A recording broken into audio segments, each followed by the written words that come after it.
Hello friends, good evening to everyone. Welcome to our channel Commerce Solution.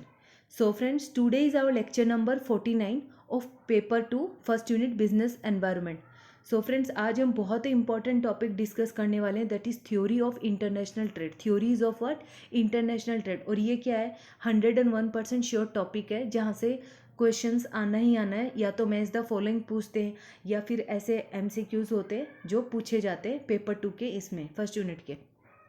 So friends, ये start करने से पहले you subscribe my channel, like it and share it as much as you can, क्योंकि ज़्यादा से ज़्यादा share करोगे because exam के सिर्फ 6 मंथ्स बचे हैं. सो फ्रेंड्स, आज हम स्टार्ट करने वाले theories of international trade. Theories of जो इंटरनेशनल ट्रेड है ये अपने आप में बहुत ही 100% श्योर टॉपिक्स है जो कि पेपर 2 के फर्स्ट यूनिट का पार्ट है. Theories of international trade business environment के. इंटरनेशनल ट्रेड थ्योरी का मतलब क्या है? International trade theory is a sub field of economics which analyses the patterns of international trade.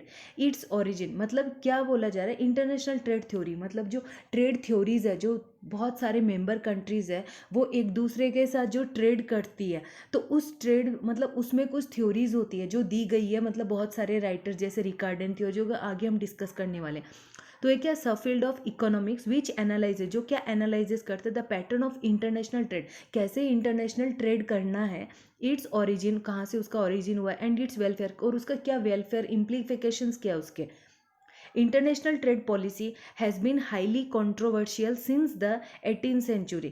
International trade theory and economics itself have developed as means to evaluate the effects of trade policies. क्योंकि उसे developed क्यों किया? क्योंकि जो बहुत सारे disputes होते थे ट्रेड पॉलिसीज में, उसके लिए बहुत सारे राइटर्स ने, बहुत सारे मतलब साइंटिस्ट लोगों ने इंटरनेशनल ट्रेड थ्योरीज दी है, जिसकी वजह से बहुत सारे मेंबर कंट्रीज एक साथ होकर ट्रेड कर सकते हैं. सो फ्रेंड, यहाँ पे बहुत सारी थ्योरीज है. Theories of international trade provides a conceptual understanding of the fundamental principles international trade and it's behaviour. क्या प्रोवाइड करते हैं इंटरनेशनल ट्रेड थ्योरी? वो एक कंसेप्चुअल अंडरस्टैंडिंग प्रोवाइड करते हैं ऑफ द कुछ प्रिंसिपल, जो फंडामेंटल प्रिंसिपल्स दिए गए international trade and it's behaviour, उनके बिहेवियर के बारे में जो इंटरनेशनल ट्रेड होती है. तो ये एक बहुत ही इम्पॉर्टेंट है कि ये चीज़ें में से मतलब ये थ्योरीज दी गई है. तो मेजर थ्योरीज कौन कौन सी थी? थ्योरी ऑफ मर्केंटलिज्म, सबसे पहली थ्योरी कौन सी थी? Theory of mercantilism, theory of absolute advantage, theory of comparative advantage, factor endowment, हेकर्स ऑलिन थ्योरी भी उसे बोला जाता है. International product life cycle theory होती है. Theory of competitive advantage, global strategic rivalry theory, country similarity theory. तो ये तो सिर्फ उनके नाम है. तो इनको अगर हम डिस्कस करेंगे तो 1 बाय 1 हम इसको सारे डिस्कस करने वाले हैं, बिकॉज ये सारी थ्योरीज में से क्वेश्चंस 101% मैच द फॉलोइंग में आओ चाहे कुछ भी आओ, वो आना ही आना है. तो थ्योरी ऑफ मर्केंटाइलिज्म जो हम स्टार्ट करते हैं, ये क्या थी? फर्स्ट थ्योरी थी. एमर्जेंट कब हुआ था? Mids of 16th century in England में इसका वो स्टार्टेड हुई थी. कब? 16th सेंचुरी में. और ये किसने दिया था? थॉमस मम ने. थॉमस मम ने. हु गेव द, क्वेश्चन भी आ सकता है, who gave the theory of mercantile. देखो नाम से ही पता है, और यहाँ पे आप देख भी सकते हो कि ये जो सिर्फ ये जो कॉपर वगैरह, गोल्ड, सिल्वर, इनके एक्सचेंज करना, मर्केंटाइल जो हमने इकोनॉमिक्स में पढ़ा था कि इनको we have to exchange what? Barter system. That is what mercantilism theory, कि मेरे पास मैं अपना गोल्ड दूंगा और उसके बदले मुझे ये सामान मिलेगा. That is what? Theory of mercantilism, to exchange the copper, gold, silver etcetera, all these things, metal things जो एक्सचेंज करते. तो ये 16th सेंचुरी में हुई थी और ये थॉमस मन ने दी थी. और strange of any country depends on the amount of silver gold holdings. ये स्ट्रेंज है, कोई भी कंट्री की स्ट्रेंज है, जिसकी किस पे डिपेंड है? सिल्वर गोल्ड होल्डिंग्स पे. Trade surplus by maximize export through subsidies and maximize imports through traffic and quota. इसमें ट्रेड सरप्लस कैसे हो? बाय मैक्सिमाइज करना एक्सपोर्ट थ्रू सब्सिडीज के, एक्सपोर्ट को मैक्सिमाइज करना. अगर ट्रेड को सरप्लस बजट में दिखाना है तो वो लोग क्या करते हैं? मैक्सिमाइज करते हैं एक्सपोर्ट को. कैसे? Through subsidies. और मिनिमाइज इंपोर्ट को कम कैसे करते हैं? थ्रू टेरिफ्स एंड कोटास, कुछ बैरियर्स लगा के, जो टेरिफ्स होते हैं ना, जो rules and regulations and quotas, वो लगा के उसको इम्पोर्ट्स को कम करते। मतलब इस थ्योरी के अनुसार ये सब था, एक्सपोर्ट को ज़्यादा मैक्सिमाइज करना, सब्सिडीज लगा के, और इम्पोर्ट को कम करना because due two of tariffs and quotas. Imperative growth and restrictions, कुछ ग्रोथ एंड रेस्ट्रिक्शंस भी, कुछ ग्रोथ भी होता था और रेस्ट्रिक्शन भी होता था।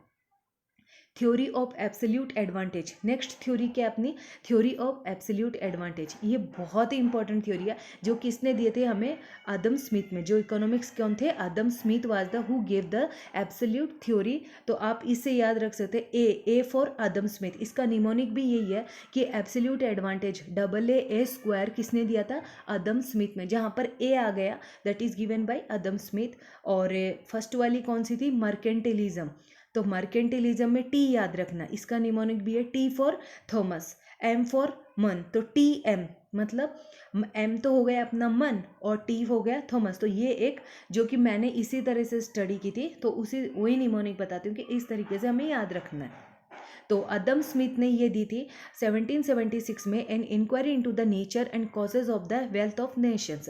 उनके अनुसार क्या था, an inquiry into the nature and causes of wealth of nation, मतलब हमारे नेचर में क्या एब्सोल्यूट एडवांटेज, मतलब एक कंट्री जिसके पास एब्सोल्यूट एडवांटेज है कि हाँ हमारे पास ये सबसे ज़्यादा एडवांटेज है, उस रिसोर्सेज का एडवांटेजेस है।